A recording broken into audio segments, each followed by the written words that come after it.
வணக்கம்மா. இப்போ நம்ம எதை பற்றி பேச போகிறோம் அப்படின்னாங்க, நான் ஒரு சிவன் கோயிலுக்கு போயிருந்தேங்க. நான் எப்போவுமே எந்த கோயிலுக்கு போனாலும் ஒருத்தரோட கதையை ரொம்ப நுணுக்கமாக கேட்பேங்கம்மா. கோயிலில் எதாவது நடந்திருக்குதா, என்ன ஏது, என்ன கதை, என்ன வரலாறு, இதெல்லாம் நான் கேட்பேங்க. ஒரு பெரியவர்கிட்ட போய் நிறைய உத்தராட்செல்லாம் போட்டுட்டு இருந்தாருங்க.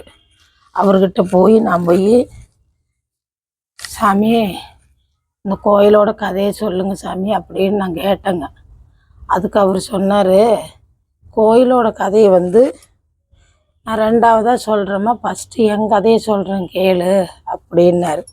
நான் இவர் கதை என்னவா இருக்க போதும் அப்படின்னு சொல்லி ஏதோ சொல்கிறாரு கேட்போம் அப்படின்ட்டு நான் அவரோட கதையை கேட்டேங்க. சொல்லுங்கள் சாமி நான் கேட்குறேன் அப்படின்னு சொல்லி நான் கேட்டேன். அப்போ அவர் சொன்னாருங்க, அவ்வளோ வசதி, பணம் காசுலேயும் சரி, சொந்த பந்தத்துலேயும் சரி, எனக்கு அவ்வளோ வசதி இருக்குதுங்கம்மா, இருந்தது. ஆனால் அதையெல்லாம் அவ்வளோ வசதி இருக்குது, நம்ம ஏன் 4 பேரை நினைக்கணும், சொந்த பந்தத்தை நினைக்கணும் அப்படின்னு சொல்லி நான் ஒருத்தரையும் கூட நான் நினச்சதில்லை.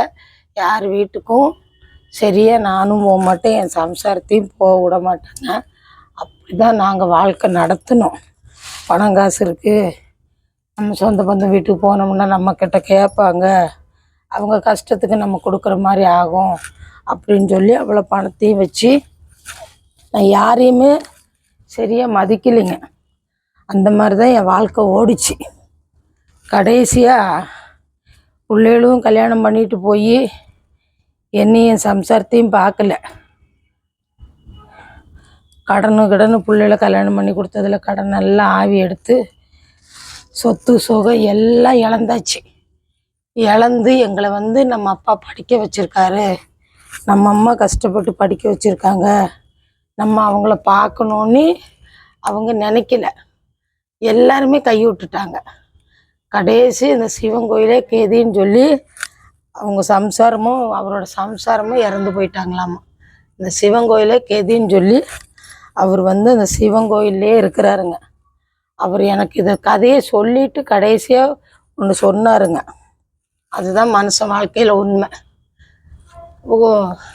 எல்லாம் இழந்து பொண்டாட்டியும் நல்லபடியாக பார்த்துக்க முடியாமல், அதுவும் நோயில் செத்து, பணங்காசும் போய், அப்போ சொந்த பந்தத்தை போய் பார்த்துருந்தோம்னா நமக்கு ஒரு நல்லது நடந்திருக்கும். ஆனால் நம்ம சொந்த பந்தத்தை பார்க்கல, சொந்த பந்தத்தை சேர்க்கலை.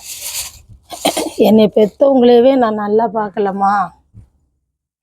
அவங்களும் என்னை பெற்ற பாவத்துக்கு அவங்களும் படாத கஷ்டப்பட்டு தான் அவங்க செத்தாங்க. நான் அவங்களையும் கூட நல்லா பார்க்கல. அந்த தண்டனையை நான் ரொம்ப அனுபவிச்சுட்டு இருக்கிறேன். இப்போமாவது வர்றவங்களுக்கு நல்ல வார்த்தை 4 வார்த்தையை சொல்லி என் கைப்பட ஒரு திருநீர் கொடுக்குறேன் அப்படின்னா, அந்த கோயிலுக்கு 20 வருஷம் ஆச்சுன்னு சொன்னாருங்க. அவர் 20 வருஷத்துக்கு முன்னாடி அவர் பண்ணது எல்லாமே அவர் மனசு விட்டு என்கிட்ட சொல்லியிருக்கிறாரு. நான் அதையும் மறைச்சி வைக்க வேண்டாம், நான் தான் எந்த கதை கேட்டாலும் உங்ககிட்ட சொல்லணும்னு நினைக்கிறனால தான் எந்த கதையாக இருந்தாலும் நான் உங்ககிட்ட சொல்கிறதுங்க. அவ்வளோ கஷ்டப்பட்டு இந்த கோயிலே கெதின்னு இருந்துட்டு இப்போ இருந்துட்டு யார் போய் அவர்கிட்ட கேட்டாலும் பணம் காசு இருக்குது, பணத்தை வச்சு நம்ம எதையும் விலைக்கு வாங்கிடலாம் அப்படின்னு மட்டும் யாரும் நினச்சிடாதுங்க. நமக்கு சொந்த பந்தமும் தேவை, 4 ஜனமும் தேவை. அதே ஃபஸ்ட்டு நம்ம அவங்களையும் நினைக்கணும்.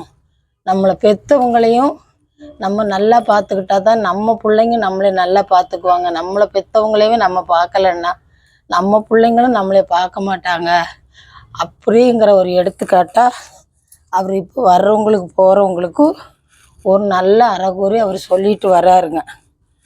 இதுலேருந்து அவர் சொன்ன கதையில் நீங்களும் உனக்கு தெரிஞ்சவங்களாகட்டுமா, நீ ஆகட்டும், காசு பணம் என்றைக்கு வேணாலும் யார் கைக்கு வேணாலும் மாறலாம். ஆனால் சொந்தம் பந்தம் இவங்களை வந்து நம்ம சீக்கிரமாக பார்க்கவும் முடியாது. நம்ம கையை விட்டுட்டோம்னா அது நம்ம கையை விட்டு போயிடும். நம்ம இருக்கிற காலம் வரைக்கும் எல்லாரும் வேணும்னு நினச்சி நம்ம இருக்கணும் அப்படின்னு சொல்லி இது எனக்கு அவர் சொன்னாருங்க. ஆனால் அதான் உண்மைங்க. ஏன்னா நம்ம எதுவுமே வேண்டாம், சொந்தம் வேண்டாம், பந்தம் வேண்டாம். அதே மாதிரி அவர் சாமியை கும்பிடவே மாட்டாருங்களாமா. ஏன் அப்படின்னா அதுக்கும் ஒரு 10 500 போயிருமே, 100 போயிடும், 200 போயிடும். ஒரு கோயிலுக்கு போனாலும் 100 200 போயிடும் அப்படின்னு நினச்சி இந்த சாமி கும்பிட்றதும் கூட அவர் கணக்கு போட்டிருக்காரு. இவ்வளோ செலவாயிரும், அவ்வளோ செலவாயிரும். வீட்லேயும் சம்சாரத்தையும் கும்பிட விடாத அளவுக்கு சத்தம் போடுவாருங்களாமா. பால் வாங்கி வச்சு கும்பிடணுமா, பொங்கல் வச்சு கும்பிடணுமா, இதெல்லாம் தேவையா? ₹1 கற்பூரத்தை வாங்கி பற்ற வை, எங்கேயாவது செடியில் ஒரு பூ பறித்து வை அப்படின்னு சொல்லி அவர் ரொம்ப கஞ்சத்தனமெல்லாம் பண்ணியிருக்காருங்க. அவ்வளவுக்கும் சேர்ந்து அவர் வந்து கஷ்டம், நம்ம இந்தளவு பாதிக்கப்பட்டுட்டோம் அப்படின்னு அவர் நினைக்கையில அவருக்கு வந்து யாருமே கூட இல்லை. இது வந்து ஆண்டவன் அவர் சொல்கிறாரு, எனக்கு இது வந்து அந்த சிவபெருமானே எனக்கு கொடுத்த தண்டனை. நான் அன்னைக்கு 4 பேரை நினச்சிருந்தேன்னா இன்னைக்கு அவங்க என்ன நினச்சிருப்பாங்க? அன்னைக்கு அவங்க 4 பேர் நான் வேணும்னு நினைக்கல, இன்னைக்கு அதனால என்ன யாரும் நினைக்கல. என்னமோ எங்கள் அப்பா அம்மா செஞ்ச புண்ணியமோ இந்த கோயில்லையாவது எனக்கு ஒரு அடைக்கலம் கிடச்சி இன்னைக்கு சிவனோட புகழை பாடுற அளவுக்கு அந்த சிவபெருமான் எனக்கு ஒரு பாக்கியத்தை கொடுத்துருக்காருமா. என்ன மாதிரி யாருமே வாழ்க்கை நடத்திடாதுங்கன்னு சொல்லி அவ்வளவு கதை சொல்கிறாருங்க. ஆனால் அதான் உண்மைங்க. அவர் சொன்ன கதைக்கு இதான் உண்மை. நம்ம ஒரு கஷ்டமாக இருக்குது, நமக்கு ஓடுறோம், சாமி உனக்கு நான் இவ்வளோ செலவு பண்ணுறேன், அவ்வளோ செலவு பண்ணுறேன் அப்படின்னு நம்ம சொல்கிறோம். நம்ம செலவு பண்ணுறதுக்கு மேலே அவங்க நமக்கு செய்வாங்கங்கிறத ஒரு சில பேர் யோசிக்கிறது இல்லை. கஷ்டப்படுறேன், கும்பிட்றேன், எனக்கு கஷ்டத்தை கொடுக்குறேன்னு தான் சொல்கிறோமே தவிர எப்போ ஏற்பட்ட பிரச்சனையில இருந்தும் சாமி நமக்கு துணை வருது, நம்ம பிள்ளைகளை காப்பாற்றுது, நம்மளை காப்பாற்றுது அப்படின்னு நம்ம யோசிக்கல. நம்ம கும்பிட்றத மட்டும்தான் நம்ம நினைக்கிறோமே தவிர மற்றதை நம்ம நினைக்கிறதே இல்லை. அந்த மாதிரி இருக்காங்க, எங்கள் வீட்டுக்கிட்டேயும் இருக்கிறாங்க. நான் பார்த்த அளவுக்கு நிறைய பேர் இருக்காங்க. நான் செலவு பண்ணி கும்பிட்றேன், எதுக்கு கும்பிடணும், கும்பிட்ட சாமி என்ன தருது, இவ்வளோ நாள் கும்பிட்றியோ உனக்கு என்ன தந்து, இதுதான் கேள்வியாக இருக்கும். கொடுக்குறாங்களோ இல்லையோ கைகால் சுகத்தை கொடுக்கட்டும், நம்ம பிள்ளைகளை நல்லா வைக்கட்டும், இந்த ஒரே குறிக்கோள் தான். சாமி சொன்ன மாதிரி நம்ம இருக்கையிலே நம்ம பேர் செத்தே போனாலும் பரவாயில்ல, அவ இருந்தால் இதை பண்ண அதை பண்ணான்ற ஒரு பேர் இருந்தால் போதுங்க. அதை நினச்சி தான் நான் எல்லாருக்கும் சொல்கிறது. நான் பேசின வீடியோ உங்களுக்கு பிடிச்சிருந்து அப்படின்னா மறக்காமல் இந்த லைக் பண்ணுங்கம்மா. ஒவ்வொரு வீடியோவுக்கும் பண்ணுங்கள், அது எனக்கு ஒரு ஹெல்ப் பண்ணுற மாதிரி இருக்குங்க. வணக்கங்க.